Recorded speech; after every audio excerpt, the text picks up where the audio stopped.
Yo, what's going on, guys? Got another video for you. In this video, I'm going to show you how to evaluate your land deal so you know how to make the correct offer. So that way you can make some money and your builder is getting a good deal.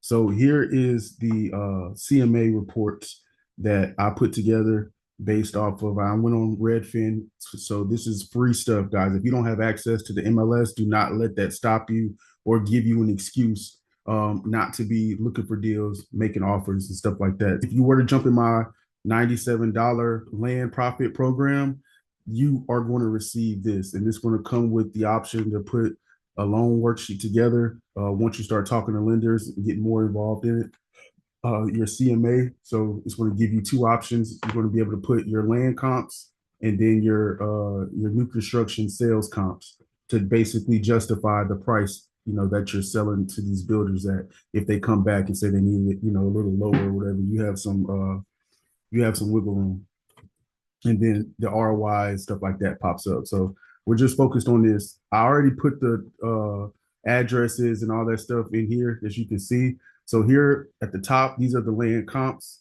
I picked the market, Fifth Ward here in Houston.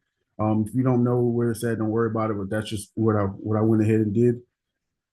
So if you were to basically go, here's Redfin, here's the market that I'm in, the area.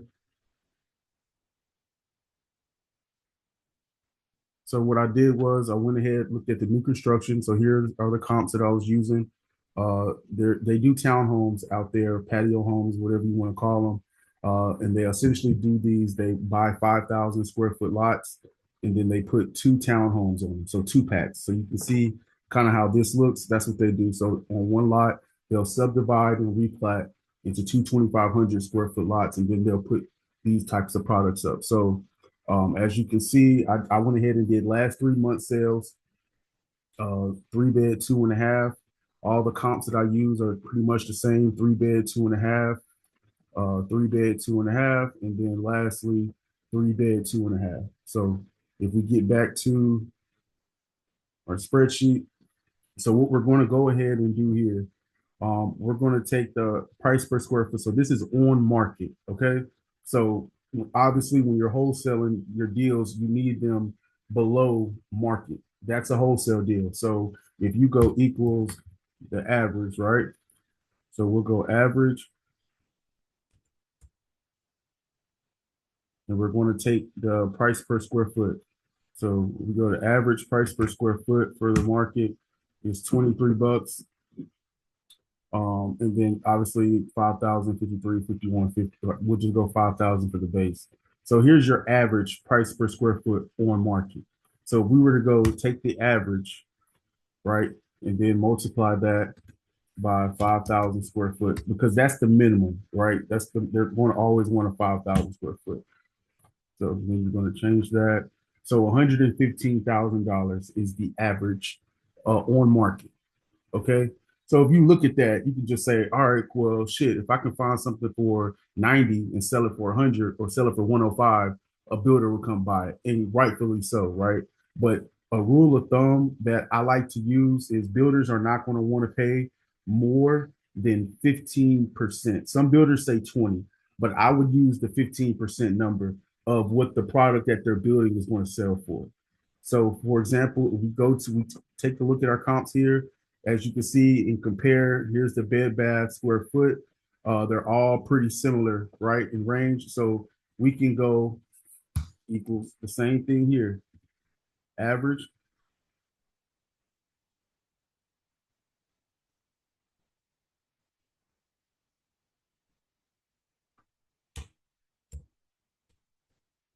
Here with you guys, my bad.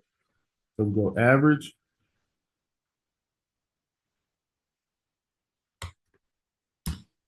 Okay, so 1886 is the average. You see, here's the price per square foot, right? We're using real data, okay? Equals average.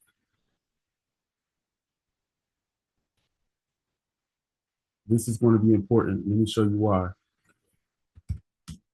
Okay, so the average price per square foot is 206.56.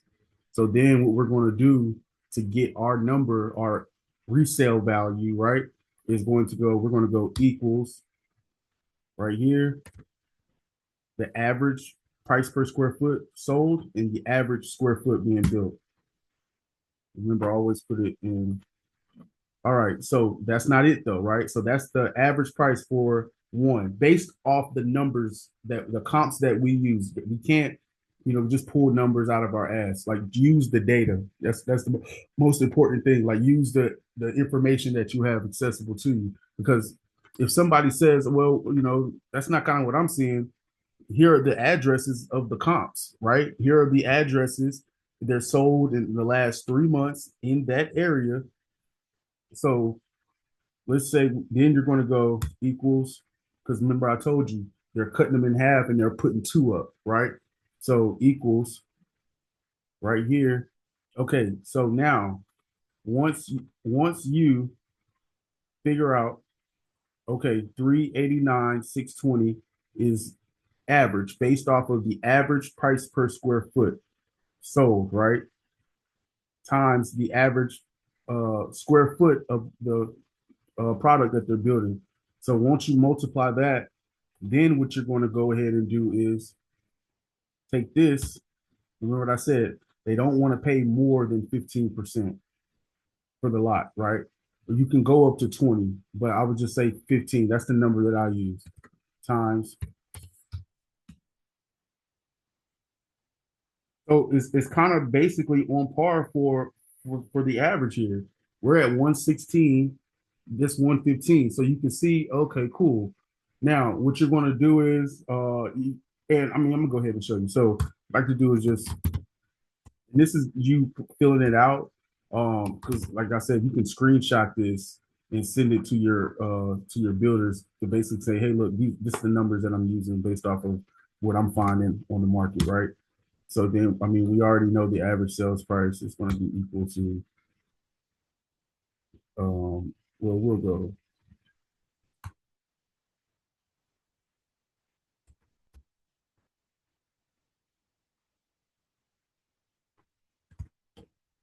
Okay, cool.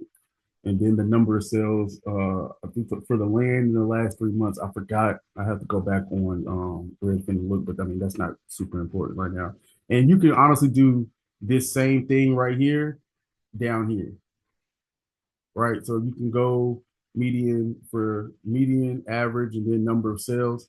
So, based off of the information here, on market is $23 a foot, right? The based off of the comps, right? So you just see, okay, 116, it's a little higher than 115. So what you'll do is to kind of double check, because you can see if you're looking at the comps, you have 410, 359, let's just go 360, 370, and 420. So it's kind of like spread out a little bit. So you can double check and you can just go, what about, let's see if I go on the low end. So the lowest price per square foot is 203. So what if I go equals 203 times, and then make sure you always use the average square foot. That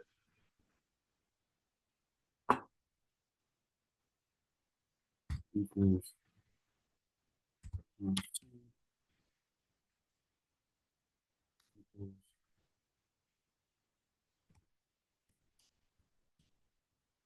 114. Okay, so I mean, we're not that far off. You see, the numbers are working. So what I did was I went ahead and took the lowest sold price per square foot and multiplied that by the average of all the average square foot of all the comps, the sold comps for the new construction that we had. Okay, so it came out to 114, 116, got 115. All right, so based off of this information, a builder that's the max that they want to pay. So if you said I have a deal for 110, they will more than likely buy it. Because I mean, if you think about it, if 23 $23 a foot is the average, if you go 110 divided by, that's 22. That's not super far under, but it's under, right? So if you, it depends on what you're trying to make. So I mean, if you're trying to get the like turn a deal, get a deal closed, I would say try to get it at 90 and get it gone at 100, right? Because that'll put you at 100, 5,000, $20 a foot. On market is $23 a foot. They're getting it $3 cheaper. And I know you might think that's not a huge difference, but when you talk about um, soft costs can be anywhere between 10 to maybe 15 grand, especially for something like this. So if you're saving them 10 grand on the land purchase, ultimately they can take that 10 grand that they save and put it toward the soft costs versus they're paying that extra 10 on top of having to pay the soft costs for the permitting, replat, and all that kind of stuff.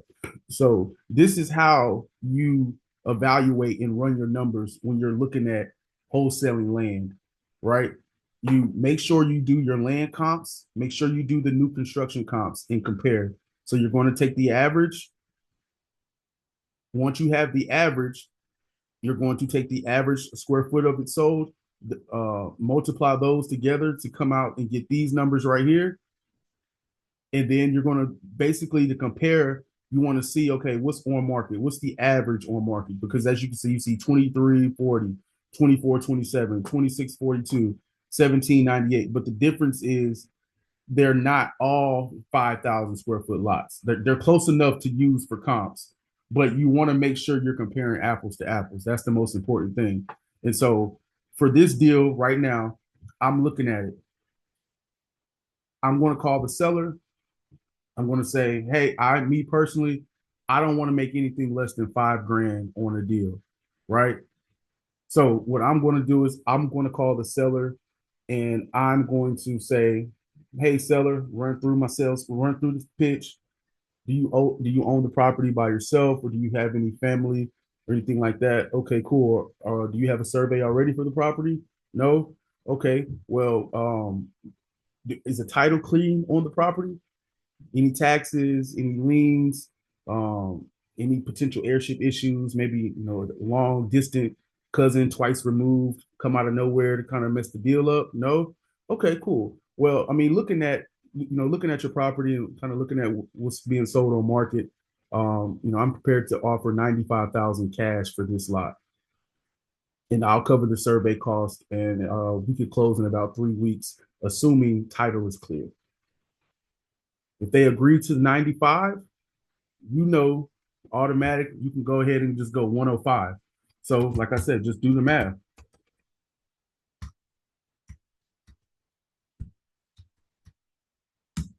$21 a foot. That's a solid deal. If I mean, you gotta think about it. It's all about what you want to make. If you're just wanting to get a deal closed, you can go 95 to 98. So if you're going 98,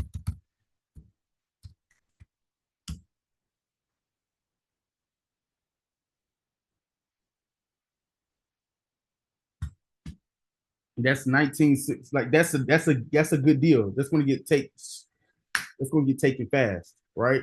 This is how you run your numbers. You want to know your price per square foot for the lots being sold. You want to compare apples to apples. You don't want to be comparing 15,000 square foot lots to 4,000 square or 5,000. If you are, you need to kind of break it up so that way you're comparing 444, maybe 4,200, 4,000, or just like here, the example, 5,000, 5,150, 5,300, 5,000. These are all good comps. You see here 1940 square foot, 1857, 1821, 1927, all three, 2.5. These are all new construction. That's the stupid new construction. You want a new construction sold within the last 3 months. And that's how you do it. This is how, and what you would do is you would basically highlight this right here and send to your builder. This boom, screenshot, copy, whatever you need to do, and you can kind of make it nice, put it in a PowerPoint or like a little Word and say, hey, here's the deal, here's a picture of the lot, here's the address of the lot, here are my comps for it, here's my asking. However you need to dress it up, you can get on Canva and do it, whatever. But this is the kind of stuff that when you're sending your deals, it's like they're looking at these numbers, and it's kind of hard, to dispute what you're asking, because if you say I want 105 you're not crazy to want 105. If I want 110, you're not crazy to want 110. It's still 5 grand cheaper than the average on market. You know what I'm saying? Like, so this is how you need to run your numbers when you're looking at deals, especially if you're going to be on these free sites like realtor.com, Redfin, where you probably have to verify some information, maybe call some realtors, email them, send them some addresses, and tell them, can you confirm this sales price and this sale date and this year built? And okay, once you get the confirmation from them, cool. If you have access to realtors and they can run their comps uh, for you, just let them know what you need. I need the land comps uh, that are not more than half a mile away, not crossing any major streets or highways, and they should know that. And I need a minimum of four for land sold and new construction. And once you have that information, or whether they email it to you or they print it out and give it to you, then you can input those numbers into here. And you can fill all. I didn't fill everything out, like the site area, days on market, all that stuff. But you'll have all that stuff once you run a real CMA. I just want to kind of put this together for you, just to explain this and so just to kind of equip you, because this is the business. This is what you're going to be doing before you're making offers, right? You don't want to just be throwing numbers out and then you tell a seller, I can pay 125 for your property, and then you go do the numbers and you're like, oh shit, I priced myself fucking 20,000, $25,000 over where I'm supposed to go, and then now you got to go back and renegotiate, and then it just makes you look bad. So, yeah, this is pretty much what you need to do. If you would like something like this, I'm telling you, get into my Land Profits program. It's only $97. It's a one-time payment. The link is in the description of all my videos, essentially. And I'll teach you how to use it. I'll probably pre-record some videos like this one, so for you to kind of refer back to. We get on Zoom once a week, go over deals, bounce ideas off one another. If need be, I can have escrow officers and stuff like that on the calls. I can have a builder on the calls as well, so that way you can kind of ask questions and they can kind of give you, an overview of their experience and stuff like that. So, like I said, $97 is a one-time payment. I really believe that's super cheap for the value that you're going to get. So with that being said, this is pretty much all I have for you today. If you found this video helpful, please do me a favor, hit that like button. Don't forget to subscribe to the channel. If you have any questions, drop them in the comment section. I'm trying to make these videos as helpful as I possibly can. No fluff at all. But I need you commenting. I need the questions. I need you to see them. If you don't want to comment the questions under there, my email is there. You can always shoot me an email and we can kind of talk that way. But I'm here to try and serve you all. I'm trying to help you get into this business with the least barrier to entry, so that way you don't have to go down the YouTube rabbit hole and pick and choose. I'm just kind of giving it to you straight. Most of my content, pretty much all of my content, is going to be land flipping, new construction, and private money. So, because all that pretty much sums up together from taking you from a land flipper, land wholesaler, to partnering with builders while you're still wholesaling land to build new construction. And in order to get from point A to point B, you need to understand private money. So, I hope that helps. And shit, with that being said, let's always be closing. Let's get some deals done.